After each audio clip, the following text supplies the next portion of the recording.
Rachel Morgan had learned to read a room before entering it. 27 years of life had taught her that much. But nothing could have prepared her for the wall of silence that greeted her at Falcon Ridge Air Training Center that scorching. Tuesday morning in September. Her boots standard issue, but already broken in from years of wear. She couldn't explain on her thin personnel file clicked against the polished concrete as she walked toward the formation of cadets lined up for morning briefing. The desert sun hadn't yet reached its peak, but sweat already beaded on foreheads beneath regulation caps. Hers remained dry. The whispers started before she'd taken 10 steps. "There she is," someone muttered from the second row. "The diversity hire. I heard she got fast-tracked from Washington," another voice added. "Some senator's daughter or something." Rachel kept her eyes forward, jaw set. Her olive flight suit fit her athletic frame perfectly, but she'd learned long ago that confidence could be mistaken for arrogance, and arrogance could be weaponized against you. Better to blend in, observe, and let action speak. Cadet Tommy Walsh, a lanky Texan with a grin that never reached his eyes, leaned toward his buddy Marcus Chun.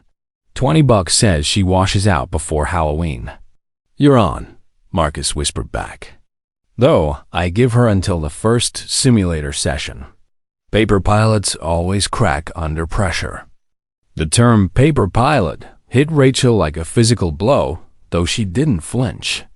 She'd heard it before, military slang for someone who looked good on evaluations but couldn't handle real flight conditions.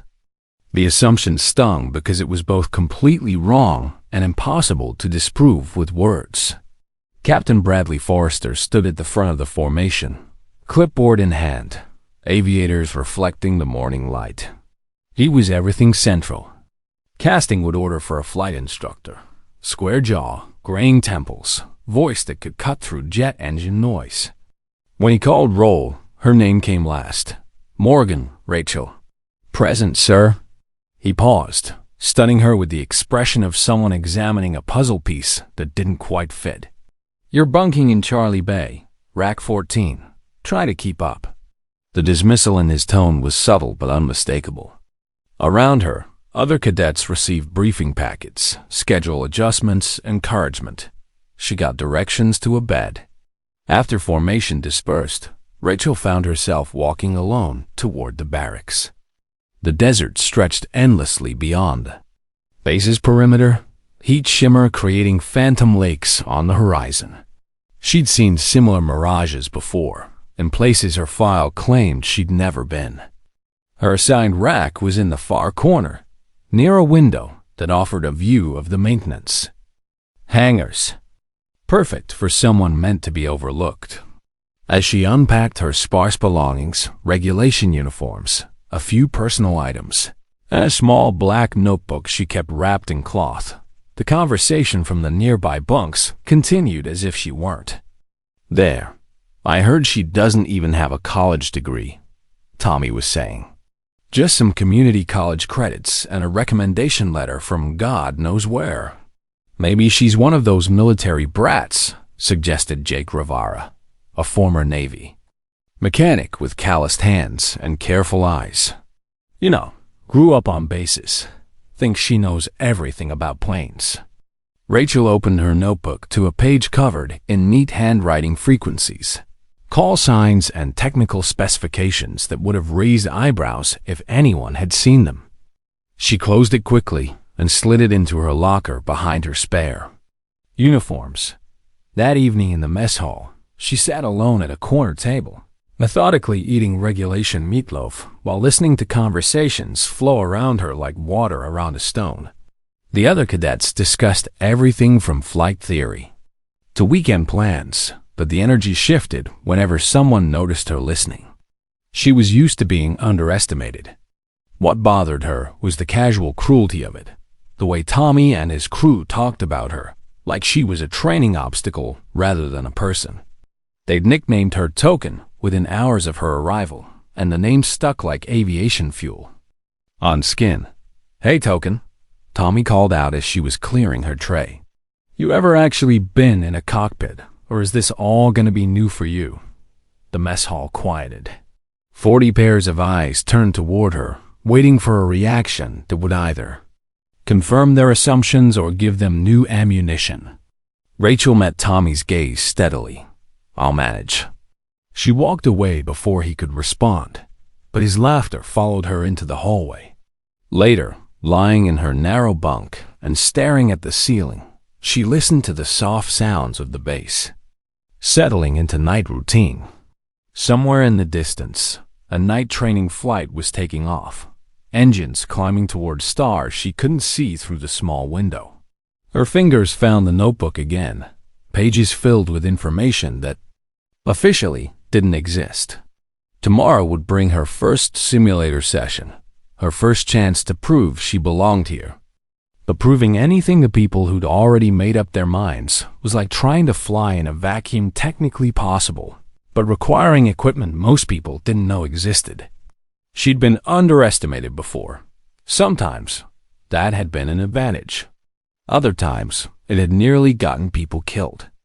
As sleep finally took her, Rachel's last conscious thought was of a different desert, a different night, and the sound of engines that didn't appear on any official maintenance log. Tomorrow would reveal whether Falcon Ridge was ready for what she really was, or if she'd have to keep pretending to be what they expected. Either way, she wouldn't let them break her.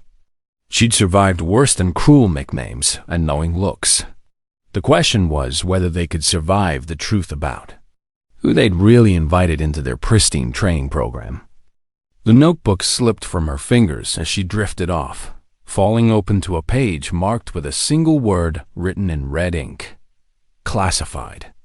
The simulator bay at 0500 hours felt like a cathedral of technology rows of enclosed cockpit replicas, humming with electronics, their screens casting blue shadows across Captain Forrester's weathered face. Rachel arrived 15 minutes early, a habit that had kept her alive in places that didn't officially exist. "Morgan," Forrester's voice cut through the mechanical whispers, "you're in Simulator 7. Basic flight controls, no weapon systems." He handed her a checklist without looking at her. "Try not to crash on your first day." Tommy Walsh was already strapped into Simulator 5, his confident voice carrying across the bay as he bantered with the tech crew. "This old bird's got nothing on the stick and rudder training I grew up with. Dad's been flying Cessnas since before I could walk." Rachel slipped into her assigned simulator without comment. The interior was cramped but familiar, more familiar than it should have been for someone with her paper-thin official flight record. Her hands found the controls automatically, muscle memory guiding her through systems checks that weren't listed on any cadet curriculum. "All simulators prepare for basic formation flight exercise," Forrester announced through the intercom. "Weather conditions: clear skies, light crosswind. Don't make me regret letting you near expensive equipment." The exercise was supposed to be simple: take off, maintain formation with other aircraft, execute basic maneuvers, land safely. Standard stuff for week 1. Rachel powered up her systems, noting details the manual didn't mention: the slight delay in the artificial horizon, the way the throttle response lagged by exactly 30 milliseconds, the odd harmonic in the engine sound that suggested this particular simulator had been modified with more advanced physics than the others. Tommy's voice crackled through the radio. "This is Cadet Walsh, ready for takeoff. Let's show the new girl how it's done." "Maintain radio discipline, Walsh," Forrester snapped, but there was amusement in his voice.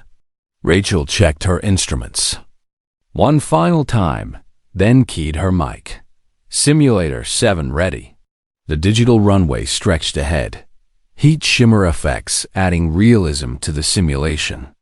She pushed the throttle forward smoothly, feeling the simulated aircraft respond. Liftoff was clean, climb angle perfect.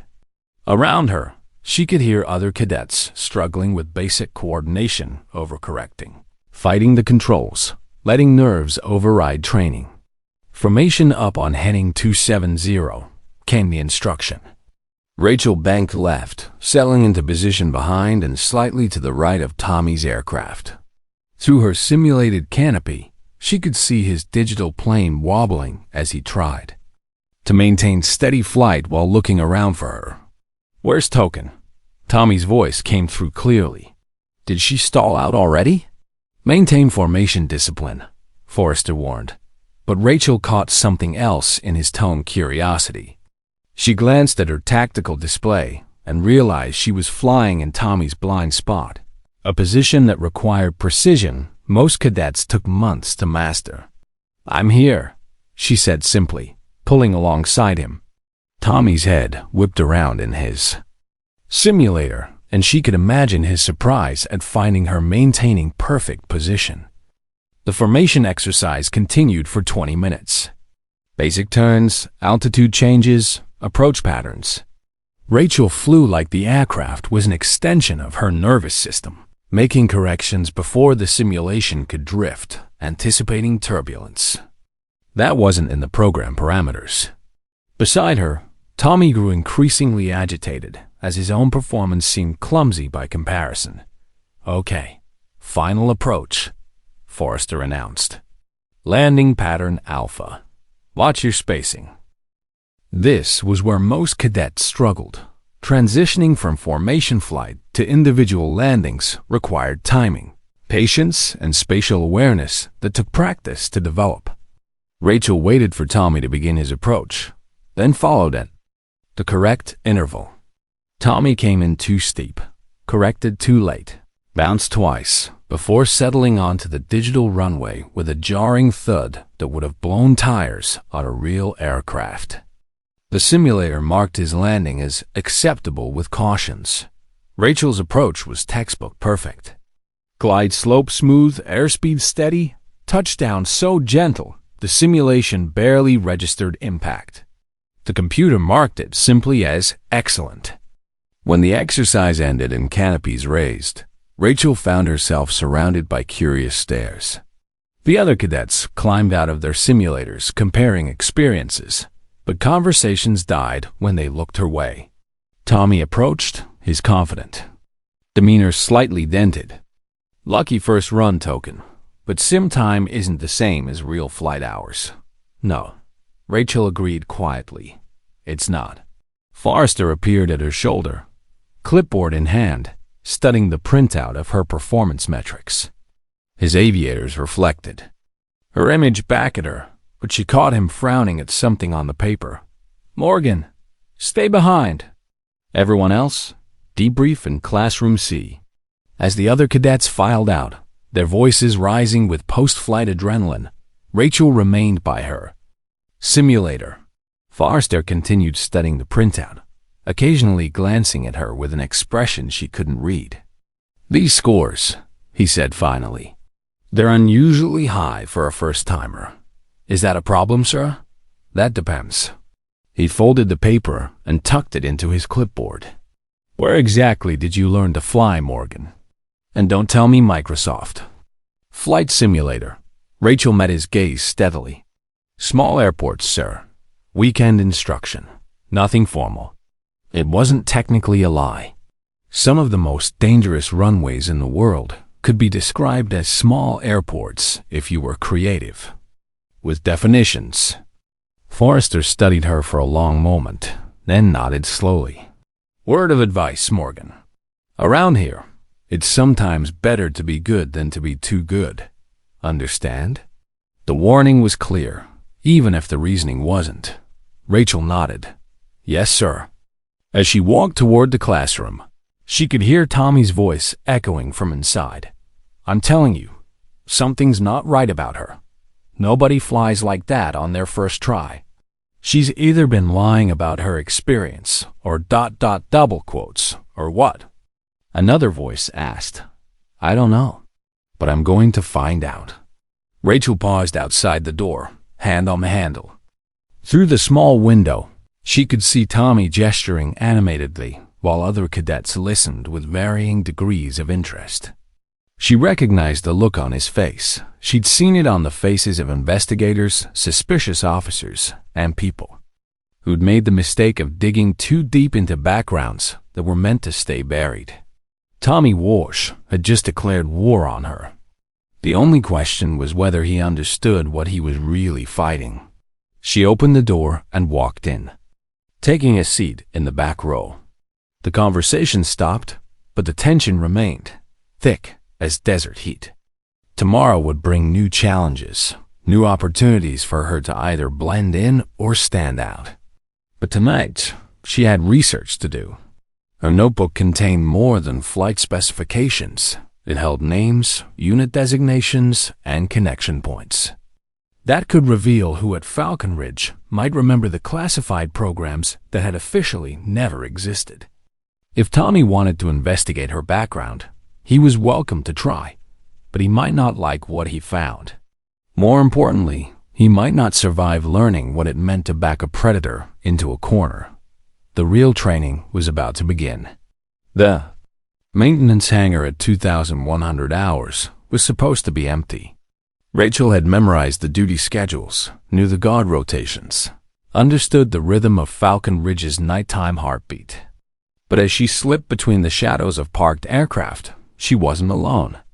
"I knew you'd show up here eventually." Tommy Walsh stepped out from behind a T6 Texan, arms crossed, phone in his hand. In the dim light cast by security floods, his grin looked predatory. "Just wanted to get a closer look at the aircraft," Rachel said evenly, not moving from her position near the engine cowling she'd been examining. "Sure you did." Tommy held up his phone, screen glowing. "You know what's interesting about you, Token? There's almost nothing to find. No social media, no high school yearbook photos, no college records beyond a few community college transcripts. It's like you didn't exist before 2 months ago." Rachel's pulse didn't change, but her mind cataloged exit routes, potential weapons. The distance between Tommy and the hangar door. Some people value privacy, or some people have something to hide. Tommy stepped closer, confident in his discovery. "I called my dad. He's got connections with Air Force personnel. Funny thing is, nobody's heard of a fast-track program that would put someone with your background directly into flight training. No senator recommendations, no special programs. Just a transfer request that came from so high up the chain that asking questions gets you reassigned." Now Rachel's heart rate spiked. Tommy was closer to the truth than was safe for either of them. "You think I'm some kind of spy?" she asked, forcing skepticism into her voice. "I think you're a fraud," Tommy said, stepping close enough that she could smell his aftershave mixed with the hangar's aviation fuel. "And tomorrow morning, I'm presenting my research to Captain Forrester. Let's see how long your mysterious background holds up under official scrutiny." Rachel looked at him for a long moment, weighing options. Tommy saw her silence as weakness and pressed forward. "Unless you want to save us all some time and pack your bags tonight. I'm sure there's some desk job somewhere that needs filling. No shame in admitting you don't belong with real pilots." "Tommy," Rachel's voice dropped to barely above a whisper, "do you know what a black operation is?" The question seemed to surprise him. "What?" "A black operation.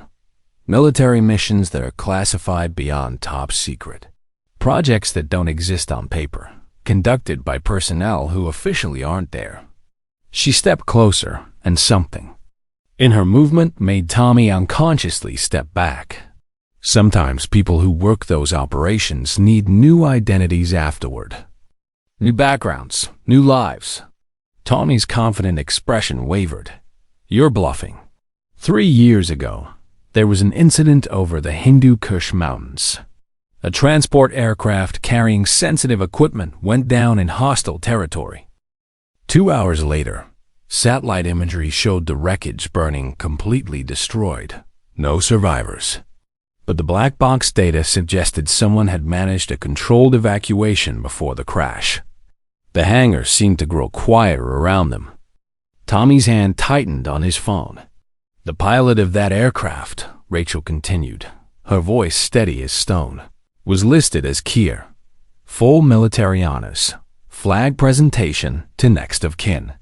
Except the coffin was empty, because sometimes the dead need to stay dead for national security reasons. That's crazy, Tommy whispered, but his voice cracked. Is it? Rachel reached into her flight suit and withdrew something wrapped in black cloth. She unwrapped it slowly, revealing a small metal object, a pilot's wings, but not the standard design. These were darker, more angular, with markings that didn't match any official insignia Tommy had seen. I tried to retire quietly, she said, studying the wings in the fluorescent light. Tried to build a normal life. But when your country calls you back to service, when they need someone who can do things that don't exist in any training manual, ... She looked up at Tommy, and her green eyes held depths that made him step backward again. You answer the call. Tommy's phone slipped from nerveless fingers, clattering on the concrete floor. You're talking about classified. I'm talking about why you're going to forget everything you think you've discovered, Rachel interrupted. Because some secrets aren't kept to protect the people who hold them. They're kept to protect everyone else. She rewrapped the wings and tucked them away. Your father's Air Force connections? They stopped making inquiries about my background 3 days ago. Not because they couldn't find answers, but because they found enough to know they should stop looking. Tommy stared at her, his earlier confidence completely evaporated. What are you? I'm exactly what I appear to be, Rachel said softly. A pilot trying to complete training and serve my country. The only difference is that I've already been serving it in ways you can't imagine. She moved past him toward the hangar door, then paused. Tommy, I need you to understand something. The people who arranged for me to be here, they're not the kind of people who send strongly worded letters when their operations are compromised. If you pursue this investigation, if you make it impossible for me to complete my training quietly, there will be conversations you won't be part of. About your future, your family's future, your father's military pension. Tommy's face went pale. Are you threatening me? I'm trying to protect you, Rachel said, and the exhaustion in her voice made it sound true. Because I've seen what happens to people who stumble into things they weren't supposed to know. Sometimes ignorance isn't weakness, Tommy. Sometimes it's armor. She walked out of the hangar, leaving Tommy alone with his shattered phone and the growing realization that he'd been hunting something far more dangerous than a fraud. Back in the barracks, Rachel lay on her narrow bunk, staring at the ceiling. The confrontation had been necessary but risky. Tommy might back down, might decide his future was worth more than his curiosity. Or he might dig deeper, in which case decisions would be made by people with clearances higher than colonel level. She pulled out her notebook and wrote a single line. Operational security potentially compromised. Recommend immediate assessment. The note would be in the right hands by morning. By evening, Tommy Walsh might find himself reassigned to a different base or a different career entirely. The machinery that protected black operations was efficient and merciless. Rachel closed the notebook and tried to sleep, but her mind kept returning to Tommy's question. What are you? She'd given him a story wrapped around enough truth to be believable. But the real answer was simpler and more complex than anything he could have imagined. She was a weapon that had been temporarily decommissioned, and now someone needed that weapon sharp and ready for use again. The training at Falcon Ridge wasn't about teaching her to fly. It was about giving her a legitimate reason to be back in the air, in case anyone noticed when she started taking missions that didn't exist. The dead pilot who had crashed in the Hindu Kush was about to be resurrected. Tommy Walsh had just been her first test of how well the resurrection was working. In the darkness, she fingered the black wings through the fabric of her flight suit and wondered if the person she used to be would recognize the person she was becoming, or if that person was already gone, burned up in the wreckage of a transport plane that had never officially existed. Tommy Walsh didn't sleep that night. He sat on his bunk, staring at his cracked phone screen, replaying every word of Rachel's revelation. When dawn finally crept through the barracks windows, he looked like a man who'd seen ghosts, which, in a way, he had. During morning formation, he kept stealing glances at Rachel, searching for something that would prove she'd been lying. But she stood at attention with the same quiet composure as always, giving away nothing. When Captain Forrester called out assignments, Tommy barely heard his name. "Walsh, you're with Instructor Martinez for aerobatic training. Try not to lose. You'll breakfast. Morgan, report to Colonel Thorne's office after formation." The announcement hit the formation like a physical shock. Colonel Elias Thorne was the base commander, a seer, legend who'd flown combat missions in 3 different conflicts and hadn't personally met with a cadet in over 4 years. Students whispered about him the way they whispered about aircraft accidents, with fascination and dread. Rachel's expression didn't change, but Tommy saw her fingers twitch almost imperceptibly. For the first time since he'd known her, she looked uncertain. After formation dispersed, Tommy found Jake Rivera lingering near the maintenance sheds. Jake was older than most cadets, with the kind of steady eyes that came from years of working on aircraft engines. He'd also been watching Rachel with professional interest rather than suspicion. "Jake, can I ask you something?" "Shoot." "What do you think about Morgan, really?" Jake considered the question while adjusting a wrench in his tool belt. "I think she knows more about aircraft than she's letting on. Way more." "What do you mean?" "Yesterday, I was replacing a hydraulic line on the T6 she'd been examining. Found fingerprints on components that weren't part of any standard inspection routine. She'd been checking things that only someone with advanced mechanical knowledge would think to look at." Jake paused. "Thing is, the checks she did were exactly what I'd do if I suspected someone had tampered with the aircraft." Tommy felt a chill run down his spine. Tampering?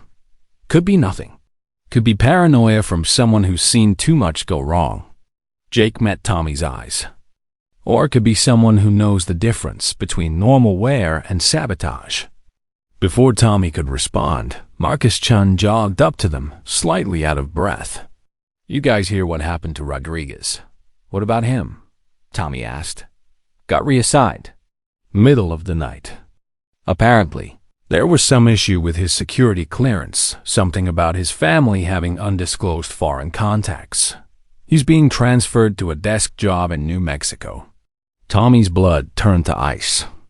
Miguel Rodriguez had been one of the cadets asking questions about Rachel yesterday, wondering aloud why someone with no apparent flight experience could handle the simulators like a veteran. "When did this happen?"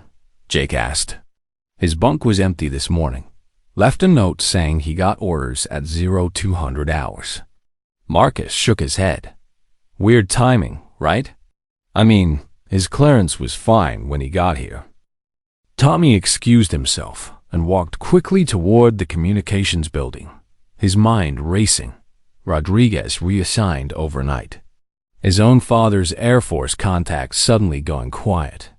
Rachel's warning about conversations he wouldn't be part of. The pieces were falling into place, and the picture they formed was terrifying. In the communications center, Tommy used his authorized computer access to run a search on recent personnel transfers. What he found made his hands shake. 3 cadets from Falcon Ridge had been reassigned in the past month, all to administrative positions, all citing various security or family issues. All 3 had been asking questions about the new pilot everyone called Token. He tried searching for information about Rachel Morgan directly, but hit walls at every turn. Not just classified barriers. The searches themselves were being logged and tracked. Warning messages appeared on his screen. This inquiry has been forwarded to base security. Unauthorized investigation of personnel records is subject to disciplinary action. Tommy logged off quickly, his heart pounding. He was being watched. They knew he was digging. As he left the communications building, he nearly collided with Sergeant Luis Ortiz, the head of aircraft maintenance. Ortiz was old school, a master mechanic who'd been fixing planes since before Tommy was born. "Cadet Walsh," Ortiz said, his voice carrying a note of concern. "Walk with me." They moved toward the maintenance hangar, Ortiz keeping his voice low. "You've been asking questions about the Morgan girl." It wasn't a question, so Tommy didn't bother denying it. "Is there something I should know?" "There's something you should stop doing," Ortiz replied firmly. "I've been working on aircraft for 30 years. I've seen pilots come and go, and I've learned to read the signs." He paused by a tool cart, pretending to organize wrenches while he talked. "That girl ... she's not what she appears to be." "What do you mean?" "I mean, she touches aircraft like someone who's intimately familiar with every bolt and rivet. She checks systems in a specific order that matches advanced combat protocols. And yesterday, I found her examining engine components with the kind of focus I've only seen from pilots who've had aircraft shot out from under them." Tommy felt his mouth go dry. "You think she's military?" "I think she's been military for longer than any of us realized," Ortiz said quietly. "I think people who ask too many questions about her background end up taking unexpected vacations." To New Mexico, Ortiz's radio crackled to life. "Maintenance to Hangar 6. Priority inspection required." "That's my cue," Ortiz said, clipping the radio back to his belt. "Word of advice, son. Sometimes the smartest thing a mechanic can do is stop asking why something works and just be grateful it does." As Ortiz walked away, Tommy stood alone in the desert heat, feeling the weight of invisible eyes watching him. His investigation had been noticed, tracked, and people were being moved like chess pieces to protect whatever secret Rachel represented. But now he had an ally in Jake Rivera, and potentially in Sergeant Ortiz. More importantly, he had confirmation that Rachel wasn't just hiding her past. She was being actively protected by people with the power to make inconvenient cadets disappear into administrative positions. The question was, what was she being protected from, or what was she being prepared for? Tommy looked toward the base commander's building, where Rachel was presumably meeting with Colonel Thorne. Whatever conversation was happening in there would determine whether his investigation continued or whether he'd be packing his bags for an unexpected transfer to somewhere far from Falcon Ridge. He pulled out his cracked phone and began typing a message to his father, then stopped. If they were monitoring communications, reaching out for help might only accelerate whatever process had already begun. Instead, he deleted the message and walked toward the flight line, where Jake was prepping aircraft for the day's training missions.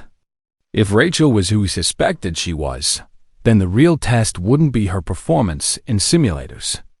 It would be what happened when she finally got behind the controls of a real aircraft with real stakes and real consequences. That test was coming sooner than anyone expected.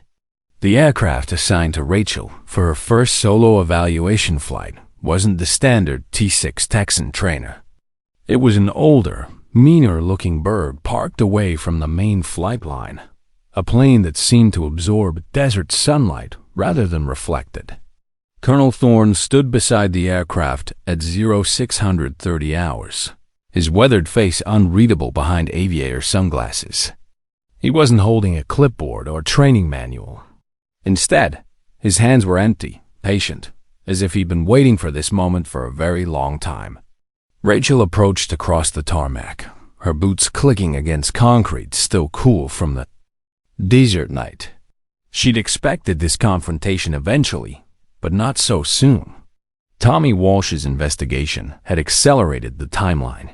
"Colonel," she said, stopping at regulation distance and offering a crisp salute. Thorne returned the salute slowly, then gestured toward the aircraft. "What do you see, Morgan?" Rachel studied the plane with practiced eyes. "Modified T-6, sir. Engine's been upgraded, different exhaust pattern, Reinforced landing gear suggests. Higher operational weight. Avionics package isn't standard either. Go on. Fuel tanks have been enlarged, but there's additional equipment in the wings that's not on the technical specifications. Communications array is military grade, not training standard. She paused, then met his eyes. This isn't a trainer, sir. It's an operational aircraft disguised as one. Thorne nodded slowly. 24 hours ago, I received a priority communication from Washington. Seems one of my cadets has been asking uncomfortable questions about another cadet's background. Rachel's jaw tightened almost imperceptibly. Sir? The same communication included authorization codes I haven't seen since Desert Storm. Codes that unlock personnel files classified beyond top secret. Thorne removed his sunglasses, revealing eyes that had seen too much of war. Your file makes for interesting reading, Captain Morgan. The title hit her like a physical blow.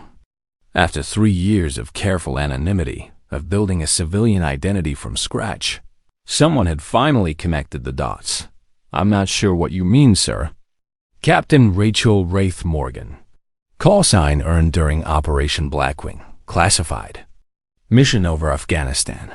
March 2021.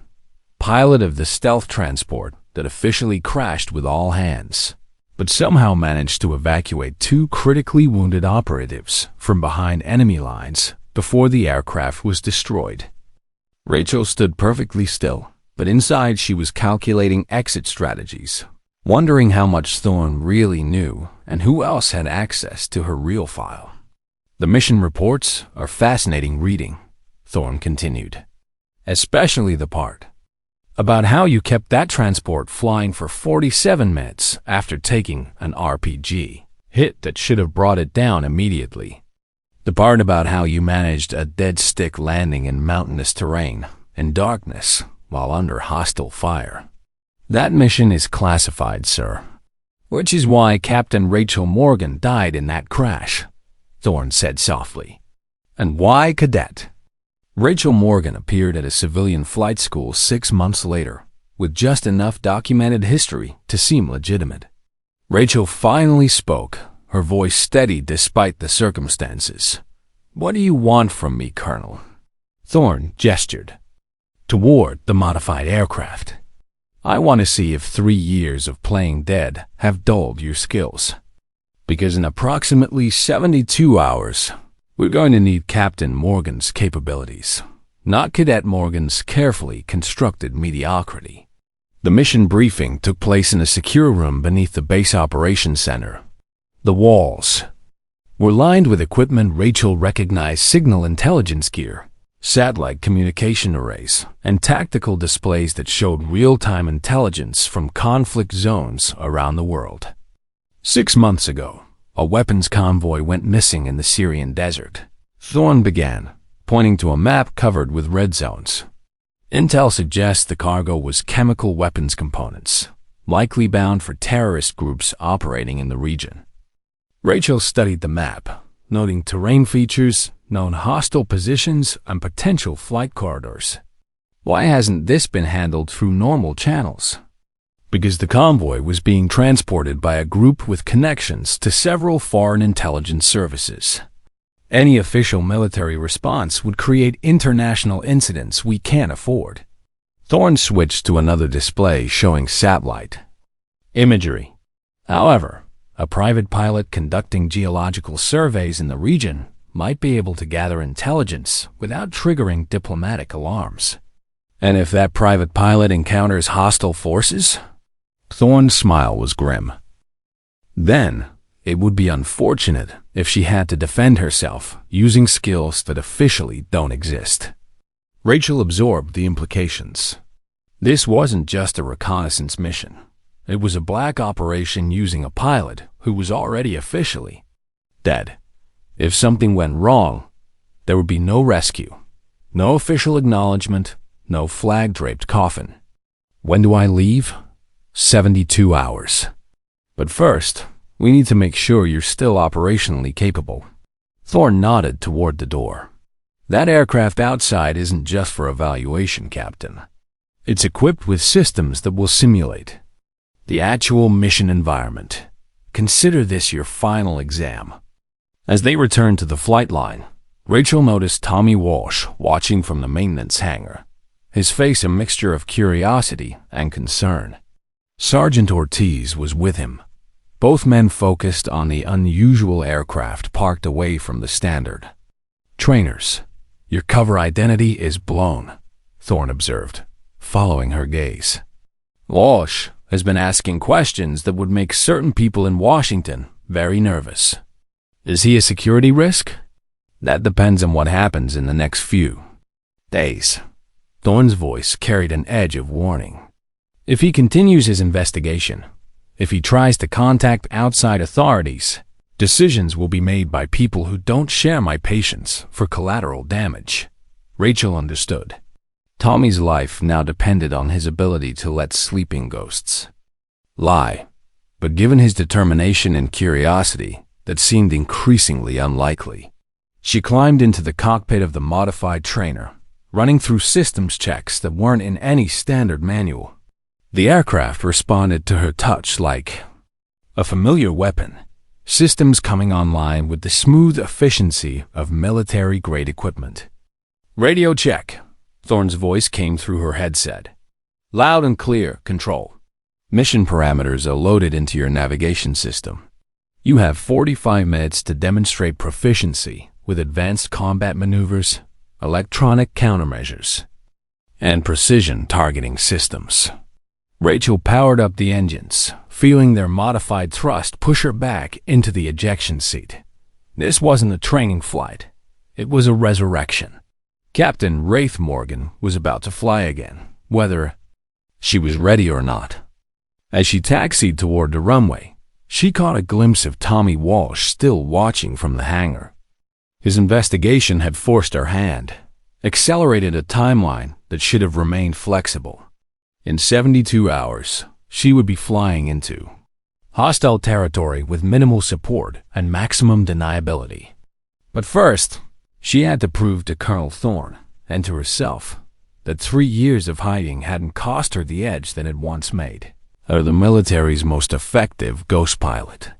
The runway stretched ahead, heat shimmer rising like phantoms from the concrete.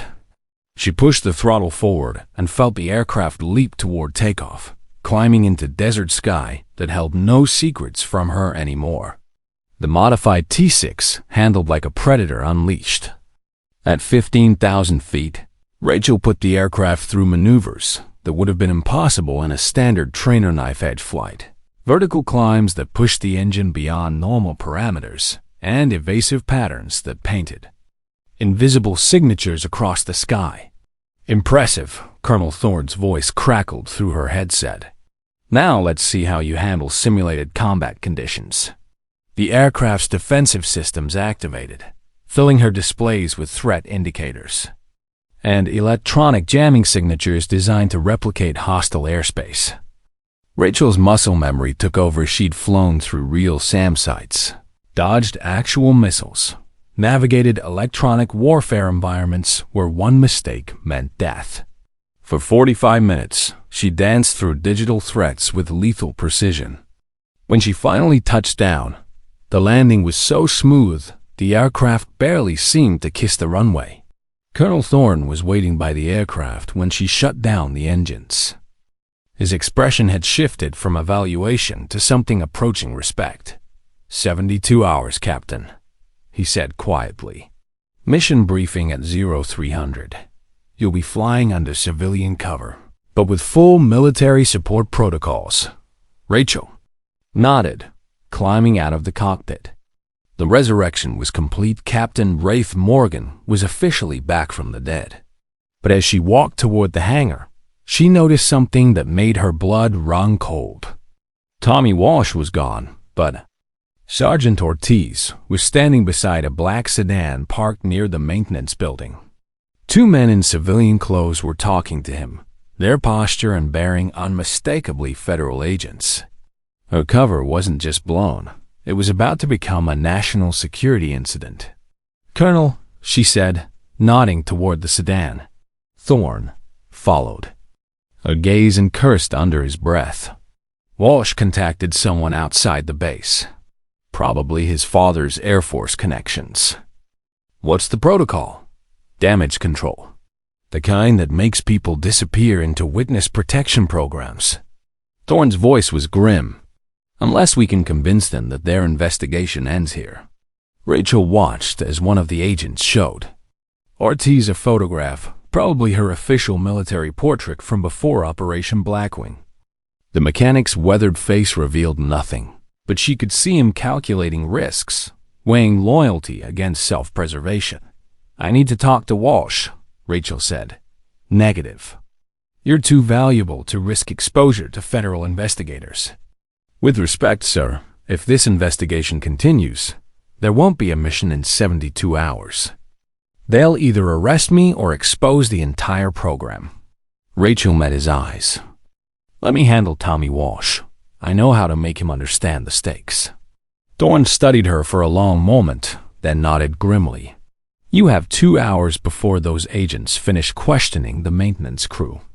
After that, decisions get made by people who don't care about collateral damage.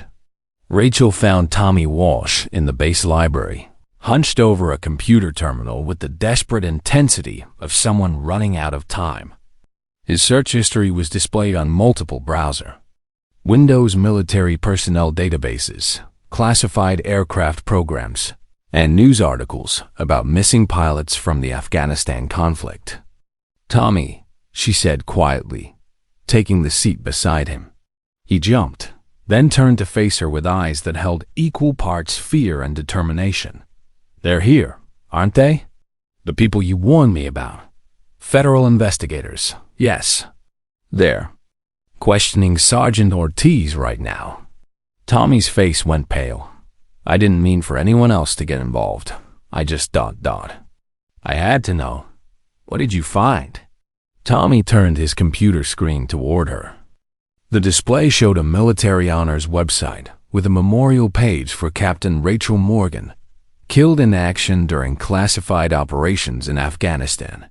The photograph was clearly her, though taken several years earlier. You died, Tommy whispered. Officially, you died in a transport crash. But here you are, training to be a pilot again. His voice cracked slightly. Why? Rachel looked at the memorial page, at the photograph of someone who seemed like a stranger despite sharing her face. Because sometimes the dead are more useful than the living. That's not an answer. It's the only answer I can give you. Rachel leaned forward, her voice urgent. Tommy, you need to understand something. The investigation you started, it's not going to end with you getting expelled from flight school. The people who arranged for me to be here, who created my new identity, they have the authority to make problems disappear permanently. Are you threatening me again? I'm trying. To save your life, Rachel said with quiet intensity. In approximately 90 minutes, those federal agents are going to finish questioning Ortiz. Then they're going to start looking for the person who initiated the inquiry that brought them here. When they find you, she let the sentence hang, watching Tommy absorb the implications. What you want me to do? Tell them you made a mistake. Tell them you were jealous of my simulator scores and started spreading rumors about my background to discredit me. Tell them you realize now that your accusations were baseless and you're prepared to face disciplinary action for harassment. Tommy stared at her. You want me to lie to federal agents? I want you to live long enough to graduate flight school and have a career. Rachel's voice softened slightly. Tommy, I know you think you're fighting for justice, exposing some kind of fraud, but the truth is more complicated than you can imagine. Then explain it to me. Rachel was quiet for a long moment, weighing operational security against human decency. Finally, she spoke. 3 years ago, I flew a mission that officially never happened. I extracted 2 critically wounded operatives from behind enemy lines, while my aircraft was literally falling apart around me. The mission was so classified that acknowledging My survival would have exposed intelligence sources and methods that protect American lives around the world. Tommy listened intently as she continued. So they declared me dead, gave me a new identity, a chance to build a civilian life. But last week, intelligence agencies identified a threat that requires someone with my specific skills and security clearance. Someone who's already officially dead and can operate without diplomatic complications. You're going back, Tommy said, understanding dawning in his eyes. In 72 hours, I'll be flying into hostile territory to gather intelligence on chemical weapons that could kill thousands of people if they reach terrorist groups. Rachel met his gaze. Your investigation threatens that mission. More importantly, it threatens the lives of people who depend on operations like this to stay safe. Tommy sat back in his chair, overwhelmed by the magnitude of what he'd stumbled into.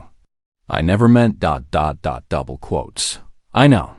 But intent doesn't matter when national security is at stake. Rachel glanced toward the window, where she could see the black sedan still parked near the maintenance building. Those agents aren't here to arrest me, Tommy. They're here to assess whether this security breach can be contained quietly or whether it requires more ... permanent solutions. The color drained from Tommy's face. They would really... To protect operations that save lives? Yes, they would. Rachel's voice was matter-of-fact, without malice. The question is whether you're going to give them a reason to. Tommy closed his browser windows, his hand shaking slightly. What do I need to say? The truth, but incomplete. You were suspicious of a fellow cadet who seemed too skilled for her background. You made inquiries through your father's military contacts. When the inquiries were discouraged, you should have stopped, but you were too proud to admit you might be wrong. Rachel paused, emphasized that you never found any evidence of wrongdoing, just inconsistencies that your imagination filled with conspiracy theories. And after I tell them this, you complete flight training, graduate, and serve your country with distinction. You forget everything you think you've learned about me, and you never speak of this conversation to anyone. Tommy nodded slowly, then looked at her with something approaching respect. For what it's worth, I think you're probably one of the best pilots I've ever seen. For what it's worth, I think you would have made a good investigator in another life. Rachel stood to leave, then paused. Tommy, thank you for caring enough about the truth to risk your career, even if the truth is more complicated than either of us would like. As Rachel left the library, she saw Tommy gathering his courage to face federal agents who would determine whether his curiosity had just saved lives or cost him everything. In 2 hours, she would know whether her resurrection could continue, or whether Captain Wraith Morgan would have to die again, this time permanently. The federal agents finished questioning Tommy Walsh at 1847 hours. Rachel watched from the flight operations office as they escorted him from the administration building to their black sedan. Through the reinforced glass, she could see Tommy's body language, nervous but not terrified, defensive but not desperate. He told them something. The question was whether it would be enough. Colonel Thorne appeared at her shoulder, holding a secure phone that had been buzzing intermittently for the past 20 minutes. Washington wants answers, he said grimly. The kind of answers that usually end with congressional hearings and terminated programs. What did Tommy tell them? According to the preliminary report, he confessed to initiating an unauthorized background investigation based on jealousy and suspicion. Claimed he got carried away when his informal inquiries were discouraged. Started imagining conspiracies where none existed. Rachel felt a small measure of relief. Tommy had stuck to the script. However, Thorne continued, the agents aren't buying it completely. They want to interview you directly, and they've requested access to your complete personnel file. That file doesn't exist anymore. Officially, no. But there are always traces, Captain. Digital footprints, cross-references, people who remember things they shouldn't. Thorne's phone buzzed again. The question is whether we can contain this before it reaches people who don't understand the necessity of what we do. Rachel watched the black sedan pull away from the administration building, carrying Tommy Walsh toward an uncertain future. Whatever happened next, his part in this drama was over. The rest would be determined by people who measured lives against national security interests. Sir, I have a recommendation. I'm listening. Let them interview me. Give them enough truth to satisfy their investigation, but not enough to compromise the mission. Thorne raised an eyebrow. You want to reveal yourself to federal agents? I want to control the revelation. Better to manage the exposure than let them discover it independently. Rachel turned from the window to face him. Besides, if this mission is as critical as you've indicated, we need to neutralize this security threat permanently. Half measures will just delay the inevitable. The interview took place in a sterile conference room that smelled of government coffee and recycled air. The two federal agents, Special Agent Jennifer Brooks and Special Agent David Kellerman, had the kind of professional courtesy that barely concealed deep suspicion. Miss Morgan, Agent Brooks began, consulting a tablet filled with notes. We're investigating reports of irregularities in your background and training record. What kind of irregularities? Cadet Walsh alleges that you demonstrated flight capabilities inconsistent with your documented experience level. He also claims you made statements suggesting familiarity with classified military operations. Rachel leaned back in a chair, projecting calm confidence. Agent Brooks, I think. Cadet Walsh allowed his imagination to run away with him. I've been flying since I was 16 small airports. Private instruction. The kind of background that doesn't generate much paperwork, but does build real skills. Agent Kellerman spoke for the first time. We verified your civilian flight. Training records. They're legitimate, but minimal. Certainly not enough to explain the performance capabilities multiple witnesses have described. Some people are natural pilots, Rachel said simply.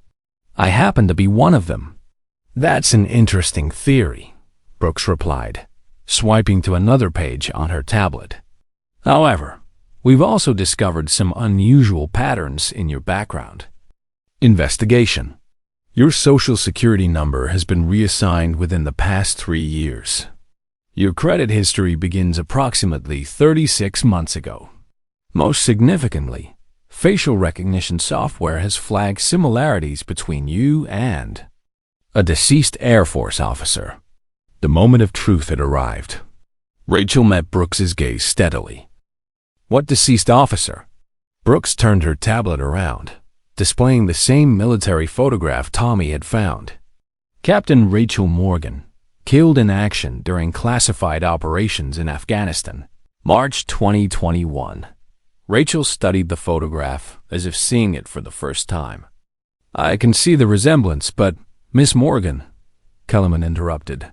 We're not here to play games. We know who you are. The question is whether you're going to cooperate with this investigation or whether we need to involve agencies with broader authority. Rachel was quiet for a long moment, appearing to weigh her options. Finally, she spoke. If you know who I am, then you know this conversation is above your clearance level. The statement hit the room like a small explosion. Brooks and Kellerman exchanged glances. Then Kellerman reached for his phone. I'm calling this into Agent Kellerman, Rachel interrupted, her voice carrying a new authority.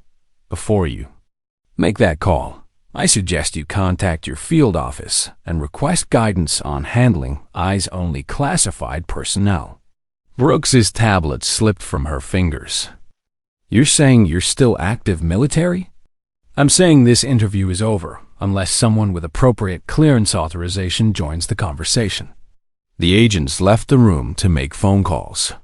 Rachel remained seated, knowing that the next hour would determine whether her mission proceeded or whether she'd be spending the rest of her life in a classified detention facility. Colonel Thorne entered 30 minutes later, followed by a man in an expensive suit who carried himself with the quiet authority of someone accustomed to making decisions that affected national policy. "Captain Morgan," the man said, extending his hand. "Deputy Director Marcus Cole, CIA. I believe it's time we had a frank discussion."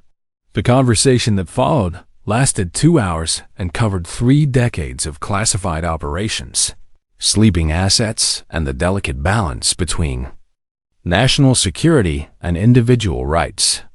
When it ended, Agents Brooks and Kellerman looked like people who'd accidentally opened a door they couldn't close.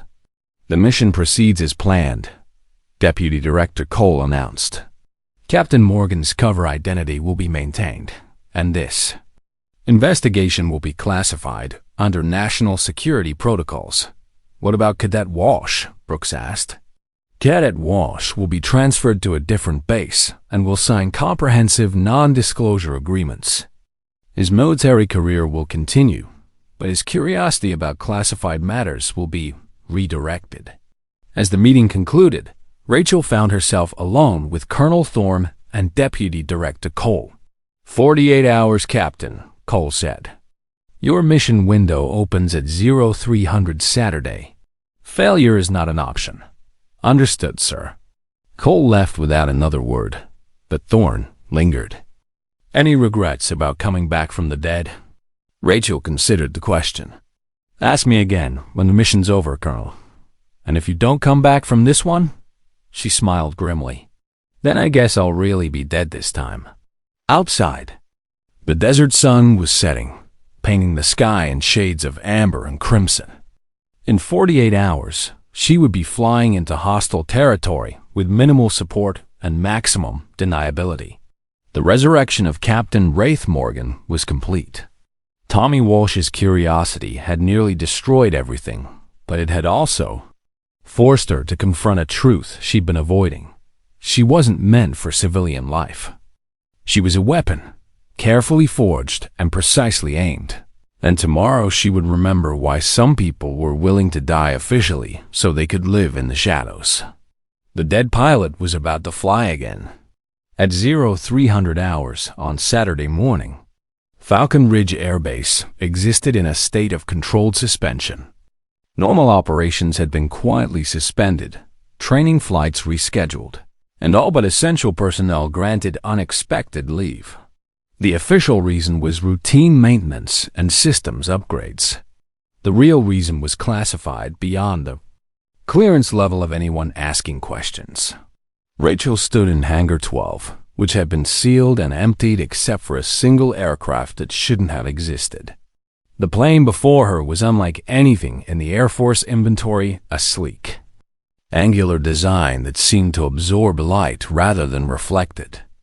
No markings, no identification numbers, just a faint shimmer across the fuselage that suggested stealth. Technology several generations beyond anything publicly acknowledged. "Ghost Bird," Colonel Thorne said, approaching across the empty hangar. "Experimental stealth reconnaissance aircraft." Officially, it was cancelled during the prototype phase. Unofficially, 6 were built and assigned to operations that don't exist. Rachel circled the aircraft slowly, her trained eye cataloging details that would never appear in any technical manual. Range: 1,200 nautical miles without. Refueling: ceiling of 60,000 feet. Electronic signature roughly equivalent to a large bird. Thorne handed her a helmet that was as sleek and unmarked as the aircraft. More importantly, it's equipped with sensor packages that can detect chemical weapons components from 20 miles away. "And if I encounter hostile forces?"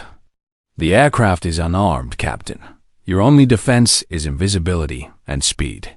Thorne's expression was grim. "If you're detected, you're on your own. No backup, no extraction, no official acknowledgement that you were ever there." Rachel accepted the helmet and began her pre-flight inspection. Every system was state-of-the-art, every component designed for a mission profile that pushed the boundaries of what was technically possible. She'd flown experimental aircraft before, but nothing that felt this much like science fiction made real. Weather report shows clear skies over the target area, Thorne continued. Intelligence suggests this convoy is stopped at coordinates that will be uploaded to your navigation system during flight. Your mission is simple. Locate the convoy, confirm the presence of chemical weapons components, and return with actionable intelligence. And if the weapons are confirmed, then people with more authority than either of us will decide what happens next. Thorne paused. Captain, I want you to understand something. This mission exists because diplomatic solutions have failed and military solutions would create international incidents we can't afford. You're flying into a situation where the stakes are measured in potential civilian casualties. Rachel nodded, climbing into the cockpit. The interior was unlike any aircraft she'd flown. Displays that responded to eye movement, controls that adapted to her hand positions, systems that seemed to anticipate her needs before she expressed them. Final systems check, she announced. Through her headset. All boards green, Ghostbird. You are cleared for departure. The aircraft lifted off in near-perfect silence, climbing steeply into pre-dawn darkness. By the time the sun crested the eastern horizon, Rachel was at 50,000 feet and approaching international airspace, invisible to radar and officially non-existent. The flight to the target coordinates took 6 hours. Rachel spent the time studying intelligence reports, weather patterns, and escape routes she hoped she wouldn't need. The mission was straightforward in concept but terrifying in execution. Penetrate hostile airspace, gather intelligence on weapons that could kill thousands, and return before anyone noticed she'd been there. At 0847 hours, her sensors detected the convoy. 12 vehicles arranged in a defensive perimeter around what appeared to be a mobile laboratory. Through the aircraft's advanced optics, Rachel could see personnel in chemical protection suits moving between trucks, loaded with equipment that matched the profile of weapons-grade processing systems. She activated the recording systems and began a careful photo reconnaissance pattern, maintaining altitude and distance while gathering the evidence that would justify whatever response Washington deemed necessary. The convoy was exactly where intelligence had predicted, doing exactly what intelligence had feared. Then, everything went wrong. Ghostbird, you have multiple surface-to-air missile sites activating in your vicinity, Colonel Thorne's voice crackled through the satellite communication link. Recommend immediate egress. Rachel's threat display lit up like a Christmas tree. The convoy hadn't been undefended. It had been baiting a trap designed to capture or destroy whatever reconnaissance assets might be deployed against it. Ghostbird, you have missiles in the air. Multiple launches incoming from your 6 o'clock position. Rachel pushed the aircraft into a dive, using gravity and the stealth system's electronic warfare capabilities to break missile lock. The Ghostbird responded like a living thing, dancing through defensive maneuvers that would have been impossible in any conventional aircraft. But the missiles were sophisticated, designed specifically to counter stealth technology. One passed close enough that its proximity fuse activated, showering the aircraft with shrapnel that damaged the left wing and knocked out half her electrical systems. Ghostbird, what's your status? Aircraft damaged but flyable, Rachel reported, fighting to maintain control as warning lights cascaded across her displays. Intelligence package is complete. Returning to base. Negative, Ghostbird. You have additional hostile aircraft inbound. Fast movers, likely Russian-built interceptors. Rachel cursed under her breath. The mission had gone from reconnaissance to survival in a matter of minutes. The Ghostbird was fast and stealthy, but it was also unarmed and damaged. Against military interceptors, her only advantages were surprise and the skills that had kept her alive in situations that officially never happened. The chase lasted 47 minutes and covered 300 miles of hostile airspace. Rachel used every trick she'd learned in 3 years of black operations, flying through radar shadows, using terrain to mask her signature, exploiting the brief windows when enemy aircraft were blind during turns and climbs. When she finally crossed into friendly airspace, the Ghost Bird was running on emergency power and held together by little more than engineering excellence and pilot determination. She landed at Falcon Ridge with one engine shut down and landing gear that deployed only partially, touching down in a controlled crash that would have killed a less experienced pilot. Colonel Thorne and a full emergency response team were waiting on the runway. As Rachel climbed out of the smoking aircraft, her legs barely supporting her weight, Thorne approached with an expression that mixed relief and professional respect. "Mission accomplished, Captain. The intelligence you gathered confirms our worst fears about that convoy. Military response is already being coordinated." Rachel pulled off her helmet, her hair matted with sweat and her hands shaking from adrenaline. "Crash. How long before the weapons are neutralized?" 12 hours. Surgical strike, maximum precision, minimal collateral damage. Thorne paused. The kind of operation that's only possible because someone was willing to fly into hostile territory and gather the intelligence that makes precision targeting feasible. As emergency crews swarmed over the damaged aircraft, Rachel looked back at the machine that had brought her home. The Ghost Bird would never fly again, too damaged to repair, too advanced to risk capture if it fell into the wrong hands. Like her, it had been designed for a single mission and had accomplished exactly what it was built to do. "What happens now, Colonel? Now you disappear again." "New identity, new life, new mission when your country needs you." Thorne's voice carried a note of something approaching sadness. "The dead don't get to retire, Captain. They just get reassigned." 3 days later, the woman who had been briefly known as Cadet Rachel Morgan checked out of Falcon Ridge Air Base with transfer orders to a civilian flight instructor position in Montana.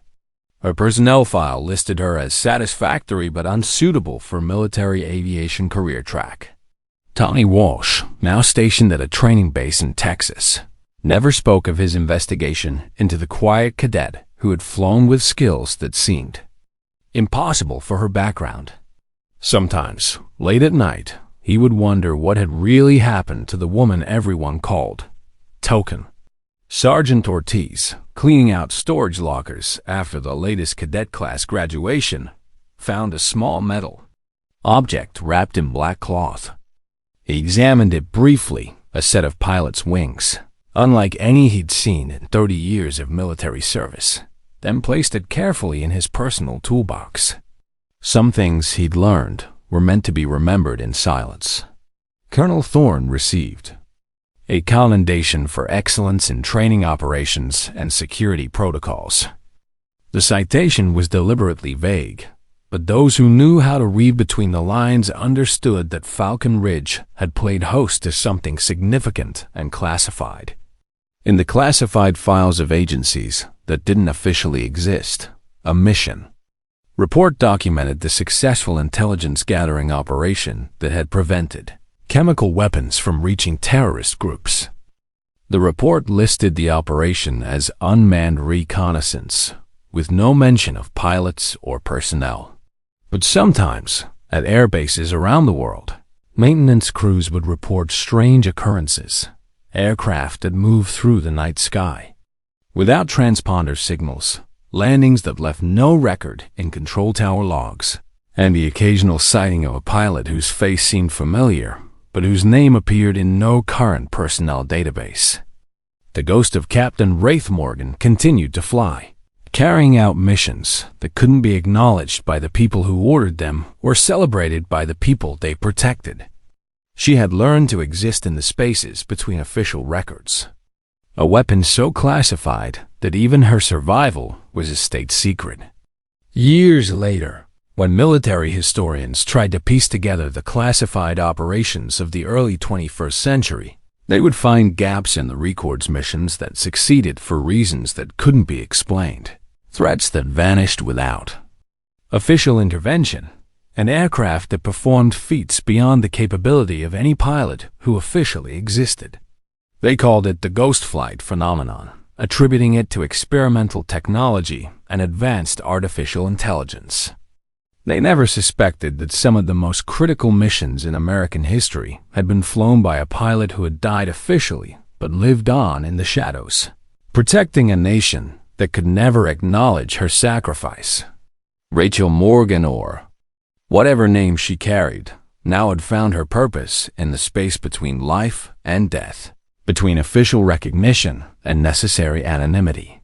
She was proof that some legends are too dangerous to celebrate, but too important to forget. The token pilot had become something far more valuable, a guardian angel who flew without wings, fought without recognition, and served without the expectation of anything beyond the knowledge that her missions kept innocents safe from threats they would never know existed. In the end, that was enough. It had to be. Because some stories are never meant to be told, only lived by those brave enough to disappear into legends that protect the world from its darkest possibilities. Rachel Morgan's story reminds us that the quietest person in the room might be carrying the heaviest secrets, and that true heroes often operate in shadows where recognition can never reach them. Sometimes the greatest strength lies not in demanding respect, but in earning it through actions that speak louder than any words ever could. If you enjoyed this story, don't forget to hit the subscribe button and become a part of our Everyday Life Stories community. Where are you watching from? Drop a comment below. We love hearing from our amazing viewers around the world. Have you ever encountered someone who seemed ordinary but turned out to have an extraordinary past? Share your experiences in the comments, and remember to like this video if Rachel's story moved you. Your support helps us bring more incredible, true-to-life stories that remind us all to look beyond the surface and never underestimate the power of quiet strength.